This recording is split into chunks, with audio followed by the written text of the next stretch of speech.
られない、でも諦めない、木箱拳握りしめてこの運命と明日の記憶いつ砕いて守るよ。 Mimiko was still asleep. As far as Kotaro was aware, she hadn't woken up once since she'd gone to bed yesterday afternoon. He stared at her over the edge of the bed. He was only checking, but he felt a bit nervous about doing so. What if she woke up and saw him peeping in? Would she be mad? Kotaro, come here, please. Kotaro obediently went to see what his brother wanted, making sure to mostly close the door behind him. He entered the kitchen with an air of duty. She's still asleep. Jiro had his shirt sleeves pushed up, a knife in hand as he sliced some pale vegetable. He still wore his gloves, even though he was cooking. I'm not entirely surprised.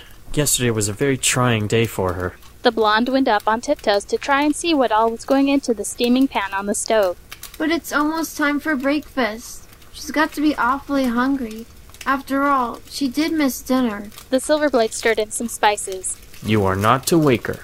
We just have to give her time. She'll wake up when she's ready. Kotaro smacked his lips at the enticing smell coming from the pan. But she'll miss out on your cooking again. It's alright. We can save her some for when she does wake. She's been very tired lately and she needs the rest. I know. Do you think I could go play at Sei's house today? His older brother didn't pause in his stirring, but he flinched ever so slightly. Sei was one of the few who could have sealed Mimiko's memories. Of course, it was also possible that someone else had done it as well, Kasa for example. But he quickly discarded the thought. She wouldn't have done something like that. It was against her nature to care about a human's whim, unless it somehow furthered her own, even if she had still been responsible at the time. Jiro sighed as he wiped the knife clean. I don't think that's such a good idea. I'm sure he's fairly busy right now, so why don't you go play in your room until breakfast is ready? Fine. I'll just go lock myself in my room until something exciting happens. Jiro shook his head in amusement as his little brother left the room. What he wouldn't give for a little less excitement, he thought. Maybe he would personally request vacation time for Mimiko and himself. Once this was all over, he couldn't let her out of his sight, even when things weren't conspiring against her. Hibari couldn't stop glancing at Chihiro's empty computer station. She hadn't seen the girl all morning, and she was usually one of the first ones there. She thought about the girl's strange behavior the day before. Now she began to wonder if it hadn't been something more than just anxiousness for a hot date. The compromiser thought for a bit longer, her mind spiraling into various possibilities. What if she'd fallen somewhere and hurt herself? What if she'd been waylaid by a vampire on the way to work? Or worse, her date? There were a million what-ifs, but one thing was certain. Chihiro was not at work, and no one had heard from her. She'd asked. Filled with worry, Hibari went in search of one of her superiors to report the problem. If something had happened to the girl, she didn't want to be blamed for keeping secrets about it. Mimiko woke to the smell of something cooking. She couldn't place the scent, but whatever it was wonderful. Her stomach growled at her, reminding her that she hadn't eaten in a while. It was almost hard to believe that she actually felt hungry. She felt stiff all over as she looked around the darkened room. It felt so good to just lie there.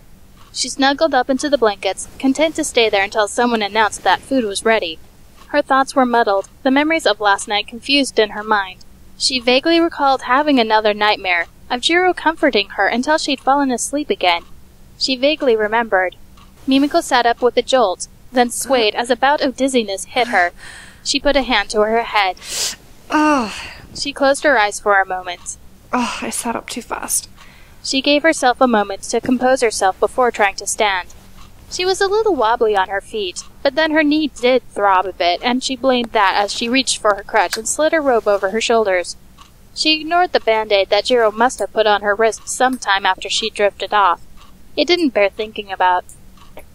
Her legs trembled a bit as she made her way to the door, then leaned against the frame for a moment to rest. It was all so stupid, she decided, everything that had happened. She shouldn't let it get to her any more. She should shrug it off, and would. Squaring her shoulders, she made her way into the kitchen. Jiro looked up from his cooking in surprise as he heard the clack of the one crutch against the floor. Good morning, Mimiko. I wasn't expecting you to be up for another few hours. He eyed her critically, pretending to pay more attention to the heating food than to the compromiser. He noticed how pale she was, the 2 points of red on her cheeks from last night that hadn't gone away. It was obvious that she was still tired. She stood in the middle of the kitchen, leaning heavily on her crutch. Morning. She tried to stifle her yawn with one hand. What smells so good? I'm starving. Jiro smiled slightly. Being hungry was a good thing. Perhaps all she needed was some good food and some time. Breakfast will be ready in just a few minutes. Why don't you take a seat at the table? He noted her posture, wanting her off her feet, but not daring to sweep in and make her sit. She'd complained that he was acting like a mother hen, and he wanted to see just how much of a strain she'd sustained from last night, before he took matters into his own hands. The compromiser nodded. Sitting sounded good. She almost wished she had a second crutch to keep her upright while she shuffled towards the table, which suddenly seemed a mile away, or possibly a mirage. The black blood turned back to the stove. He felt confident that he would be able to hear if anything were amiss as she made her way towards the table. He should have plenty of warning. Besides, it would be good for her morale to give some measure of control. He noticed the clack of her crutch was slow. He blamed that on her being tired. Halfway to the table, Mimiko stopped. Dizziness swept over her again, and she clung to her support to keep from swaying. She closed her eyes, willing the walls to stay put. Why did it suddenly feel like the room was spinning? Jiro turned to check on her just as her knees suddenly gave out and she went down, falling towards her lap. There was a loud thunk as she hit the floor, the crutch banging against her a moment later. Mimiko! He dropped the spoon and rushed to her side, too late to catch her. She lay without moving, eyes closed. He could hear her breathing as he pushed the crutch aside. He took off a glove to feel her skin as he listened to her heart beat weakly. Her hand felt colder than usual, and when he brushed the hair from her face, her forehead was far warmer than it should be. Mimiko! God damn it! He gently rolled her to her back. He was afraid to shake her. She was so pale. He probed the side of her head, finding a lump forming where she'd hit the ground. Not good, he groaned as he looked around the room for help. Kotaro!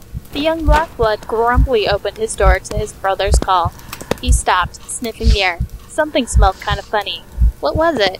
He walked a few paces as he sniffed. Did that smell like something burning? He followed the scent to the kitchen, jumping back. Ah! Jiro looked up at his brother's outburst, but Kotaro wasn't looking at him.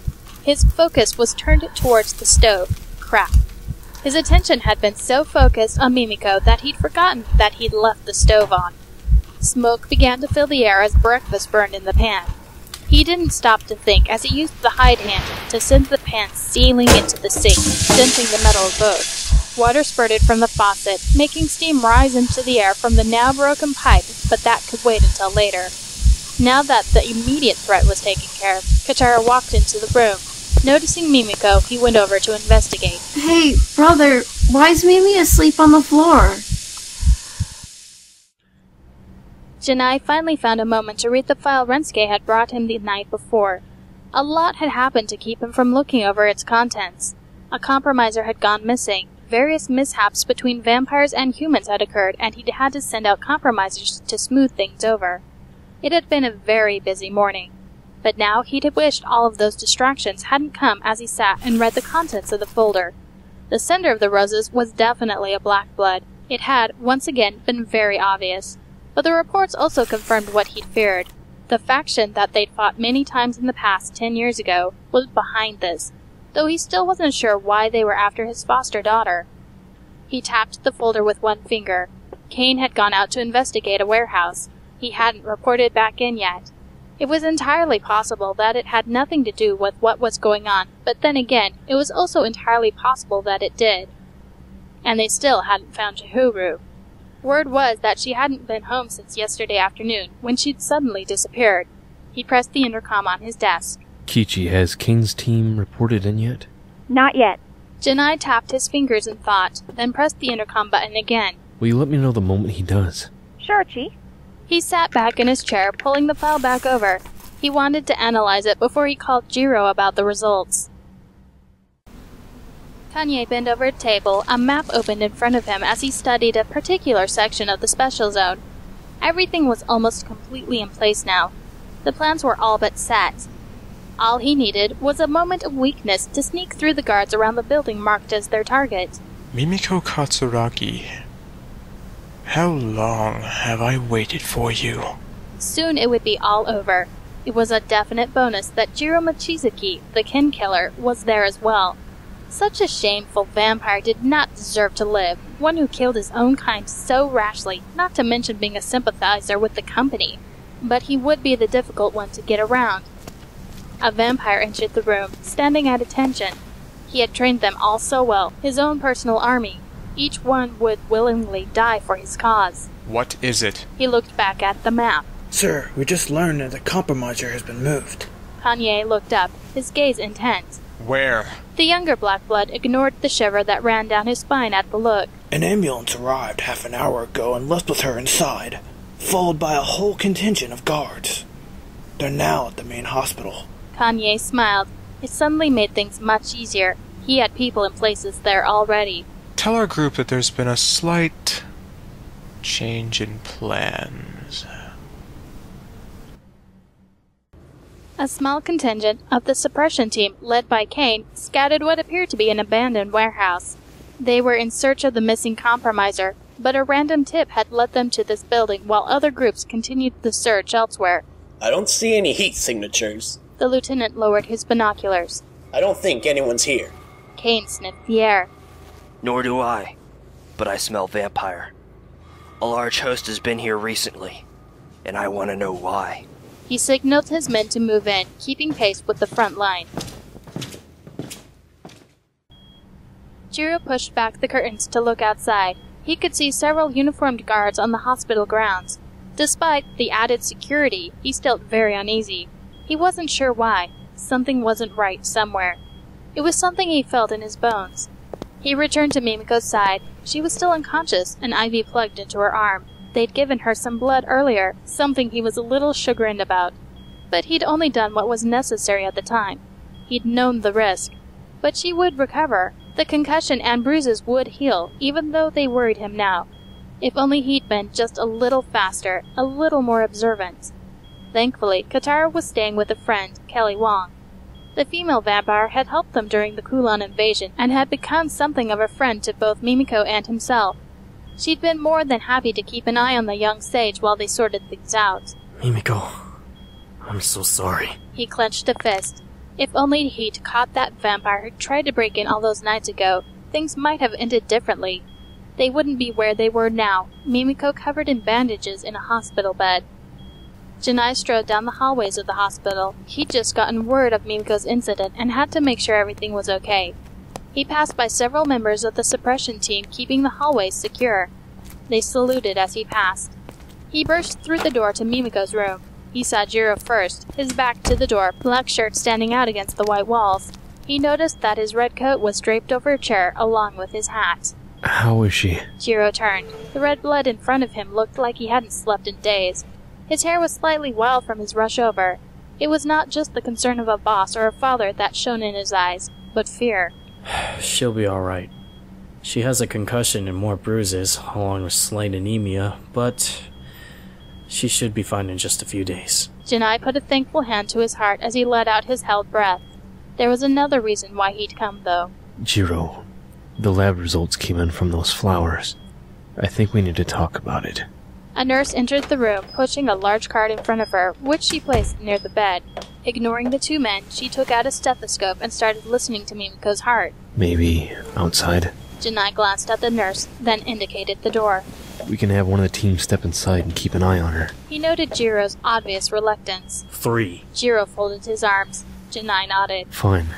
There's a room down the hall we can step into where no one will bother us. He went into the hallway, signaling 3 of the guards over, and explained what he wanted.